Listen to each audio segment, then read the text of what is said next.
Thanks everybody for joining. I'm going to be presenting the 2017 threat report. And 2016, yet again, another record-breaking year for malware. While we did see less malware overall, we saw more malicious IPs, websites, and mobile apps than we did in the previous year.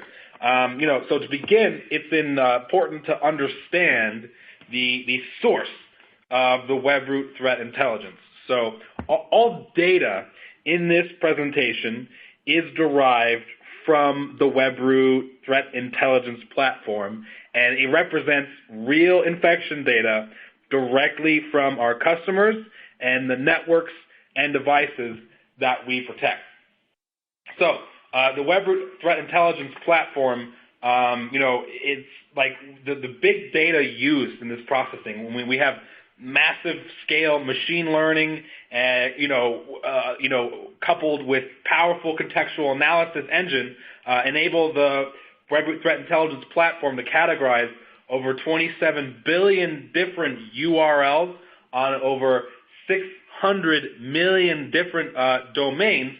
Little fun fact, we actually reclassify and rescore all 4.2 billion IPv4 addresses and all in-use IPv6 addresses every 5 minutes. So that's every 5 minutes we're making those changes. And we have also over 13 billion file behavior records. And this is important because it allows us, to categorize and classify the million or so new executable files that we encounter each and every day. And we have over 50 million mobile apps in our database right now, as of now. And, sourcing this data is 40 million connected sensors. So that's endpoints or network devices that are connected that are the source and feeding us this giant feedback loop of data that we get to analyze. So moving forward onto it, we're going to talk about executable files, okay? So in 2016, approximately 1 in every 40 new executable file was malicious, right? 1 in 40, okay? And of those malicious files, 94% of those files were only ever seen on a single PC. So what that means is that they were only ever seen on one PC before the variant changed up completely. So that means that polymorphism is still prevalent. Making sure that it's unique to each and every endpoint is basically the goal. Okay, it's still a huge part of the threat landscape, and it's important to watch out for. So in 2016, Webroot classified 56% of previously unseen malware. So never before, ever before seen before by anybody. We classified 56% of them as malicious in the first hour.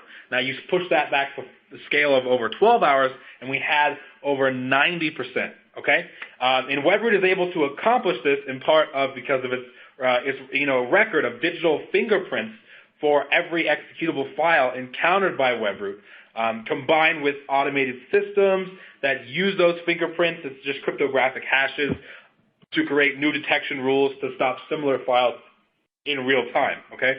And even though attackers continue to innovate and use low-volume attacks to avoid detection, Webroot is innovating more quickly to stop them from breaching systems and data. So now we're going to move on to URL IP threat intelligence, okay? So there are, at any given time, the number of active malicious IP addresses in Webroot's updated blacklist, because it's always changing, but it ranges between 8 and 12 million, okay? And so over the course of 2016, 33 million unique malicious addresses appeared in the blacklist, which is actually a slight increase from 2015. So that is also increasing year over year. And that indicates, a trend that we've seen in previous years that attackers are changing, their IP addresses constantly to avoid or delay detection of their malicious activity. And so once an IP address is associated with malicious activity, security vendors add it to their blacklists, right? But the time needed to identify the malicious activity and provide the updated blacklist to customers varies by vendor. And we're in real time doing this, and I'm going to show you why you need to do that in real time, because we want to make the window of opportunity for attackers as small as possible. So our analysis of the 2016 blacklist, at least ours, we found some interesting patterns. And one is that, over 88% of the IP addresses that were in the blacklist, they only appeared once. That means that site that was compromised or used for malicious activity, it was only ever used that one time in the whole year, and then never before ever heard of again, which is interesting. So those of you wondering about the remaining 12% of IPs that were used, in the blacklist more than once, we actually took the top 10,000 of those, and we found that they were actually added and removed from the blacklist an average of 18 times a piece. Okay, and just seeing these slides, I'm going to show you a geo breakdown of what that looks like. Let's take a look at the top 10,000 that were added over 18 times a piece. Okay, and so you can see here, right? A little graph here showing you that the United States is still first, okay, at 22%. But we did come down from 41% share. So this is the share of the top 10,000 blacklisted IPs. So bringing a little context to this, as far as why America's number one, we should be number one, mainly because 55% of all registered IPs are in North America. Okay. So for us to drop that much in share from 41% to 22% in 2016, it shows that there's a definite increase from foreign countries, and we are definitely seeing that. Other than China's percentage staying nearly the same during 2015 and 2016, all other countries have had major changes. So, for example, Vietnam, they didn't even have 0.5% in 2014, 2015. And in 2016, they increased that to over 9% share of the top 10,000. And India's share also increased a similar amount. Okay, so India has also come to really take a good share of the blacklisted IPs there, right? And so we're also seeing Japan and Germany and the UK. They're also having drops similar to the U.S. as well. So Ukraine is basically the only one else that's increased, and Russia as well, but it's minuscule. Really, it's been India and Vietnam that have been increasing a lot in their share to account for that. And just so you know, the United States has averaged over the past 3 years at 32%. So even though 41 and 22 the year before that, it's very differently, but we are decreasing because we're seeing an increase from foreign countries. Right? And so let's take a look at the distribution of URL risk categories. So this analysis includes labeling each URL with a risk category. Okay, so high risk, suspicious, moderate risk, low risk, and trustworthy. Okay, now these are all based on numerous factors such as like website history, how long it's been active or in use, its rank currently, location's a big one, networks it may uses, the links it provides, real-time performance, behavioral information, tons of stuff, right?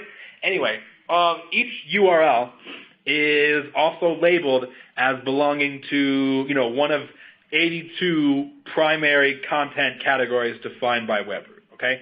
The risk and content categories enable organizations to create web usage policies that reflect which URLs may or may not be accessed. Like, depending on, what you pick, you can obviously scope out and block pornography, but if you wanted to, you could also prevent social media sites like, Facebook or online dating and stuff like that. They all have different categories that you can filter by.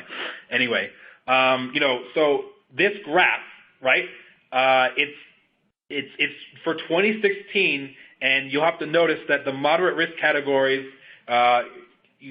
there's so much information here. Many of these URLs point to new websites that don't have enough activity that would be moderate risk. So as far as the moderate risk, you have to realize some of that is included because there's not enough information to categorize. So we default with the moderate risk if there's not enough information. That's why it seems a little inflated, right?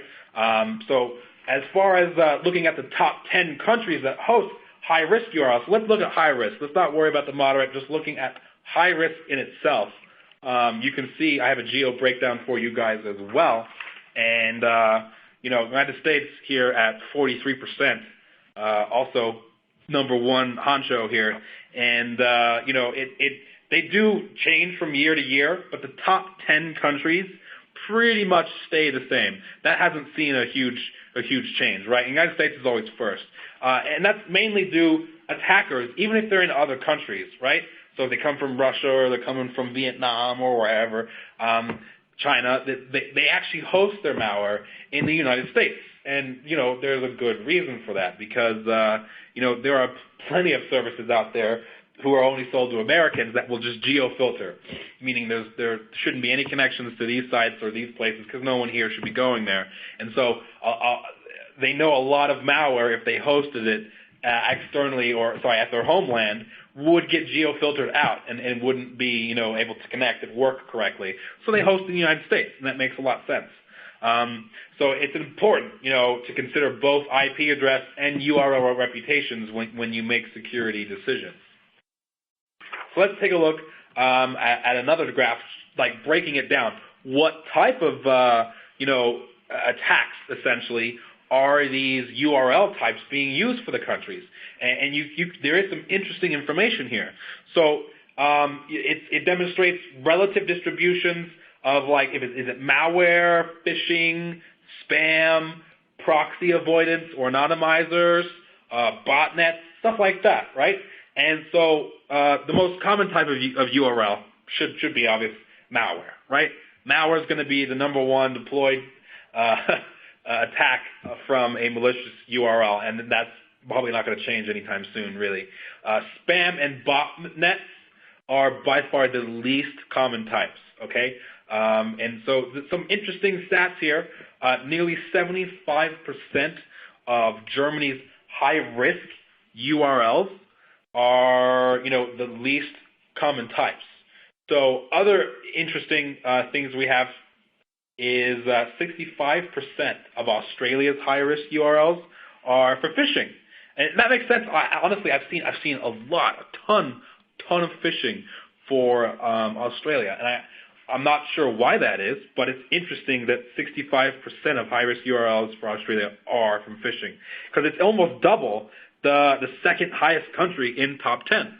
Okay, and so all top 10 countries other than Germany and Australia, their most common URL type is, as far as high risk, is malware, which is most other countries too, right? Followed by either proxy or phishing. More and more people are starting to try and anonymize and proxy their browsing habits or what they're doing on the internet. And so the three countries with the top 10, in the top 10 with the highest relative percentages of malware, so which countries have the most malware out of all their URLs, and that's actually China, Ukraine, and Hong Kong. So China's at 86%, Ukraine's at 84%, and Hong Kong's at 80%, and that's just pure malware. So that's interesting stats as well. And there's plenty more as well, and you guys, our threat report is available on our website. I'm sure I probably should have prefaced that. It is available to download for free. Anybody, you can download the threat report. They're done once a year, and it's interesting information to pull out. So now we're going to move on to phishing attack life cycles, okay? So we've observed a dangerous trend over the past several years, and it's continuing, right? And that's the shortening of attack life cycles, okay? So those of you guys who don't know what this is, it's essentially a phishing site, right? You know what a phishing site is. It's a fake site meant to look like a legitimate login for either, like your email or your bank, financial institution, and they're just trying to scrape for your login info. They want you to log into it like it's your bank under the guise that it's legitimate because they want your login info. They take it, they don't actually log you in anywhere, but then now they have your login info and then they try and use it for identity theft and fraud and stuff like that. Anyway, the phishing attack lifecycle is how long those fake spoofed web pages are live for, right, before they go away forever. And anyway, this is a sample set of about 1,000, okay? We could take a lot more, but we just took 1,000. And the longest lived wasn't even 2 days for this site before it goes off forever, offline forever. In fact, we found over 5% of them. So that's, over 50 of these are from the sample set. They didn't even last 15 minutes, okay? They're really getting short with these, all right? In fact, we found that 84% of phishing sites, they lasted less than 24 hours. That's about what I would assume as well. If I were to make a phishing scam campaign, I wouldn't leave it live for months. I would leave it live for about a day. That's what I would do. Not that I do it, I'm just saying. And this makes sense. In fact, we found the overall average, putting them all together, was less than 15 hours is the average. So that's the average.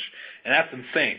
It really, really, really is decreasing more and more year over year. And the trend's important because anti-phishing technologies that are just based on like static blacklists, they really, really cannot keep up with the short life cycles and they're really much less effective at stopping these type of attacks because the window of opportunity that you have to be on point on your game is so small that by the time most of these blacklists react, the site's already gone. It's already been removed, and no one cares about it. You'll never ever see it again. And so you have a definition or a blacklist for a site that you don't even ever have to worry about. You already missed it, right? And so our Bright Cloud real-time anti-phishing service automatically determines in milliseconds if a page or site is being requested as part of a phishing attack, right? And we do a really, really, really good job with real-time anti-phishing. It's something you want to look out for if you are to protect yourself against these type of attacks. Oh, one thing I also wanted to mention to you guys, at one time, earlier before, when the average phishing attack life cycle was in a few weeks or a month, it was common for phishing attack campaigns, they had their own URL, like a unique domain name, right, that was never before seen and dedicated to that campaign, right? And today, almost zero do that. Almost zero phishing attacks now have a unique domain. What they do is they go after good domains. They go after known benign domains. They try and find one sub-URL in that domain, right? And then they exploit it. They try, and quickly, use a benign domain, compromise that one little link or that website that links to, and then they use it that one time. So what we're seeing is a lot of the times the domains are almost always benign when they're being used for. In fact, it was like 99.9% of phishing URLs were pointing to malicious pages or sites that were with benign domains. That's a very interesting stat to know about 2016. And so other things we've noticed that they're doing as well is they're using JavaScript to prevent leaving a page, and they're using plain text to avoid HTML analysis. Okay? And so what we actually found as well is that in the entire year, the average user annually has a 92% chance of being, visiting a zero-day phishing site, so being presented with one that's live, working, and ready to steal your information. And beyond that, of those people that were presented with that phishing webpage, 60% actually fell for it. So that's over basically half the population in total falls for a phishing attack. And that's just from our numbers of the 40 million connected sensors we have. So let's actually look at the top impersonated companies, okay? And so what we're seeing here, this trend, is basically tech. Tech is growing over financial. So for phishing, people used to think that financial institutions were like the biggest threat, that the biggest risk was compromising your financial, and I'm not saying that it's not. Of course it is. Compromising your financial institution stuff is huge. But people are getting more cautious. More and more people are aware of phishing attacks, and they're looking more carefully at the domain names when they're going to their banks and they're logging in. It's all been documented, right? So what they're doing now is they're going after tech companies, and there's multiple reasons for this. Okay, I'll explain to you. It's actually a better return on investment to go after a tech company. So let me explain this as far importance, right? Let's say you go after the main email hubs. You're going after a Yahoo account or a Gmail account, right? Let's say you get it, right? They actually do compromise it. They now have access to your central hub of all your online social, commerce, everything, right? And all the accounts that you would affiliate yourself with online, most likely, unless depending on how many email accounts you have, if they get your main one, they've got a lot of information on you and all the accounts and websites that you affiliate with. And guess what? They have an email and they have a password to try. And most of these websites only require an email and a password. Now, I'm not saying all of you use the same password for everything, but I am sure that most of you have some overlap. You've got some password overlap, and they could try many of those sites that they see in your promotions or even just your normal email, updates, checkouts. They can see everything you've purchased because they have access to your email. They can go to log into those accounts, and they can try some passwords, right? It's likely that there will be some compromise there, and you will have other accounts that are essentially compromised because of it. And in some cases, they've calculated this. A certain percentage of people will still have their financial all of that, like their financial login, that password will still be the same. So you have a password for the Gmail and the password for your bank, like Chase, would be the same for some people. So in that case, by compromising their tech hub, they've essentially also compromised the financial section. So it is a better return on investment. If they're to go after anything, that they're going to go after your main email, and that makes the most sense here. In fact, the ratio has grown so much that in 2015, right, the ratio between financial and tech was for every one financial we found 2.6 phishing for tech, right? Now it's over 7. So for every one financial we find over 7 for tech.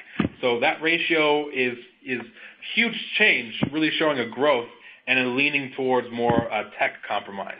And it makes sense. So let's go and take a look at some Android apps. I know that some of you guys are interested thoroughly about Android because it's growing as well. And so, in 2016, over 4 times as many apps essentially became available to us. So we're seeing year-over-year constant growth, okay, exponential growth in just Android in general. And it makes sense. Our phones, they're getting bigger, more powerful. We're using them more and more often in place of, a requirement of using a laptop or a desktop. Don't get me wrong, I still use laptops and desktops, but in a pinch, I'm able to use my phone more and more often than what I was needed. Like, there were some time I remember before, I was like, I can't use my phone for this, I've got to use a laptop, desktop. All of those incidents are becoming less and less frequent to where I can almost do anything on my phone. And some people are just fully 100% on the phone. They don't even have a laptop or a desktop. They do everything on their phone. And so it makes sense for us to see huge growth overall in just apps. The popularity is there. The user base is there. It's only growing, right? And so essentially, starting in February 2016, our monthly incoming of apps and determination of malicious apps was more than double the previous year's monthly averages. I'm sure you guys are seeing there on March, you see that spike, and you're probably like, what happened in March? I will tell you what happened in March. So there was a China, of course, had a ridiculous SMS campaign. It was huge. And China is also a big source of the malware, just so you know, for mobile apps, because they don't like Google. They don't like Google at all. They don't even allow Google, the Great Firewall China. You can look it up. They don't like anything about Google, so they only have Google Play, right? And Google makes Android. They make Google Play. They do all the the busting and quality control as far as apps, which it's not perfect either, but it's a lot better than anything China has. China has to rely on other sites, third-party sites, to get their apps, which is why it's so huge. Anyway, I digress. March, they had 2 giant campaigns. One for SMS that was like an SMS malware where it was sending out premium SMS messages from your phone that were silent, like you couldn't view them, but it was obviously charging your carrier, and you were essentially paying money to these people. There was another one that was SMS phishing. So it was just phishing, but it was so huge that everybody was falling for it, and it was considered, we still had tracking on it, right? And so beyond that, you can just see, all I want you to take away from this graph is that we're seeing plenty more Android apps, and we're categorizing plenty more. In fact, I think as Pedro mentioned, we in 2016, we categorized nearly 10 million as malicious or suspicious apps, right? In contrast, in 2015, it was just over 2 million apps that were made available. Now I'm going to talk about Bitcoins and the underground ecosystem. Okay, so the FBI estimated that cybercriminals will collect over $1 billion. Okay, that's just based off of what people were reporting. People reported $1 billion in losses. Okay, now there are a heck of a lot of people and corporations and businesses that paid ransoms and did not report anything to anybody because they wanted to just sweep it under the rug. If they were losing time, productivity, maybe they hit some label machine, it was trying to print labels to all their shipments. They wanted to get it fixed as quickly as possible, pay the money, get the files back, and resume their business and be done with it forever, right? They didn't report it to anybody. And that's a lot of people's story. So I estimate well over that, easily over double that. This is just all we have from reports, right? But anyway, let's take a look at Locky, far and away the most successful ransomware of 2016. In its debut week, okay, in February of 2016, it infected over 400,000 people. And then it didn't stop there. Since then, it's been infecting over 90,000 people a day, okay? At a payout rate of not even 3%, they're still able to make over $1 million a day. But it really isn't just, probably you guys thinking that's a lot of money for just one guy or a group of guys. It really is not one guy or even a group of guys. It's an entire community of specialists in the underground, okay? So much is going on. So let me try and explain this to you. So let's take exploit kits, exploit kit authors. We'll take specific exploit kits like Angler and Neutrino, which I've talked about before in previous presentations. Maybe you've listened in. Anyway, malvertising. So how malvertising works is, let's say you're on a legitimate website and there's an ad for clothing, right? You click on it and you'd presume you'd be redirected to a clothing website to look at some of those clothes that were on that ad. And no, actually you're redirected to an exploit landing page where malicious code attacks the system and malware is dropped on your computer and run, all because you clicked on an infected ad, right? So in that scenario, authors, exploit kit authors, so these are the guys, they work solely on finding insecure websites that make advertisements, right, that they can exploit to host malware for the attack vector. The whole malvertising process that they do is automated by the exploit kit authors. So malware payload authors, different group of people, they only need to focus on their ransomware payload, right? They just need to focus on their ransomware payload because these exploit kit authors, they get it all ready, ready to go, and then they just set it aside and then rent it off to a malware payload author. And there's a mutual benefit.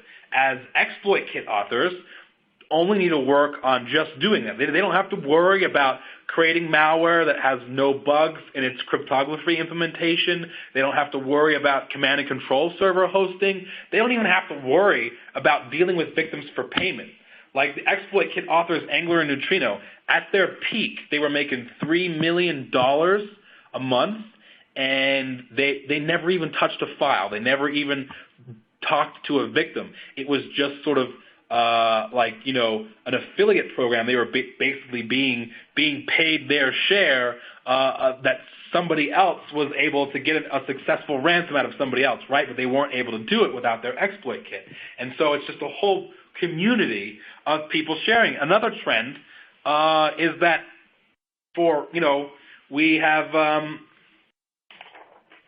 ransomware as a service. I'm sure you guys have heard of that. That came out in 2015, but it didn't really reach full blown how popular it is until 2016. And so essentially that is like a very well-skilled malware author, okay? He will create sort of a web portal for dummies.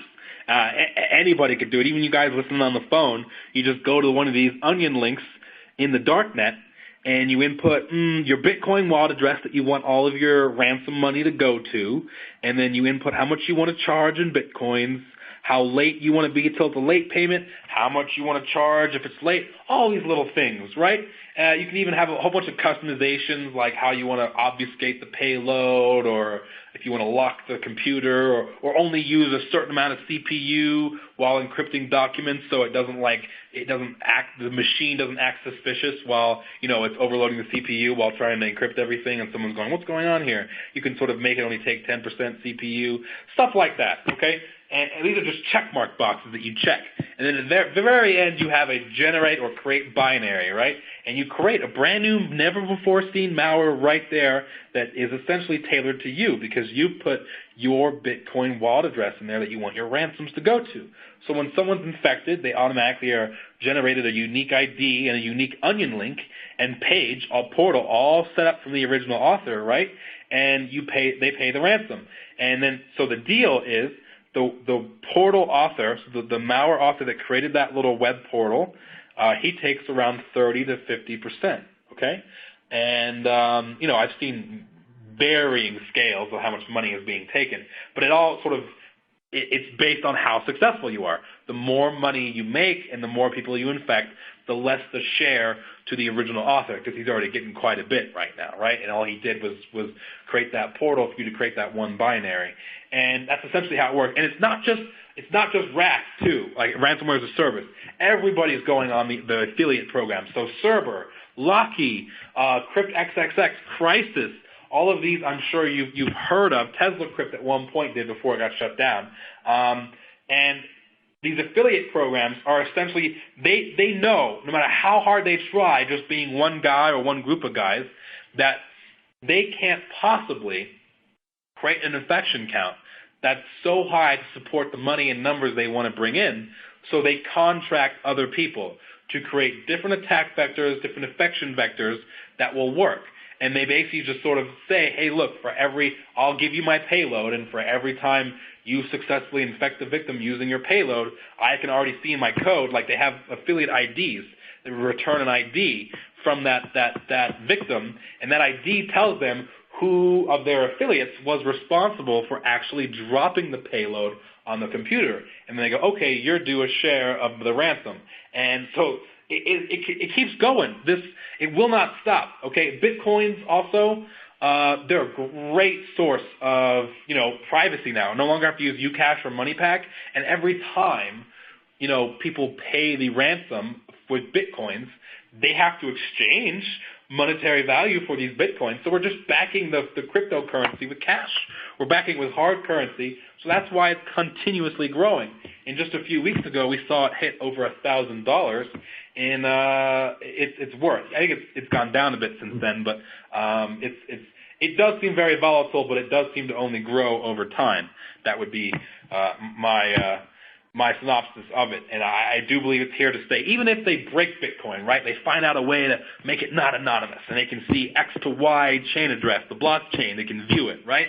They already have plenty of cryptocurrencies out there that are way more secure, like Monero, which has ring signatures, which will return a true value for up to 12 different transactions. It'll have the outgoing and ingoing source be the same. It's a little complicated, but essentially there's no way to prove any illegal dealings or transfers being done from A to B, because it'll give a positive for 11 other legitimate transfers from that one person. The way ring signatures are done, it's not crackable. And so if Bitcoin ever doesn't get cracked, Monero will take over for it. And in case you guys don't know, Monero is another cryptocurrency that has also spiked and is worth like 3-4 times what it was worth a few months ago.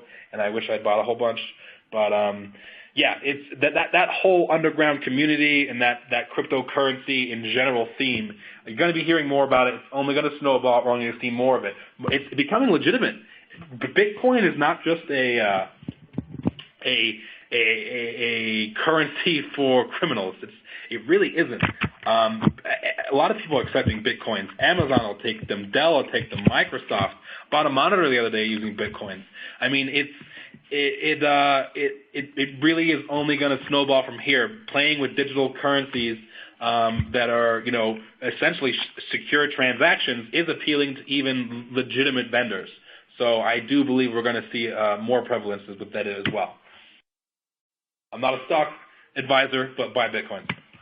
Okay, so I appreciate you guys joining. We're going to go ahead and move to the conclusion here.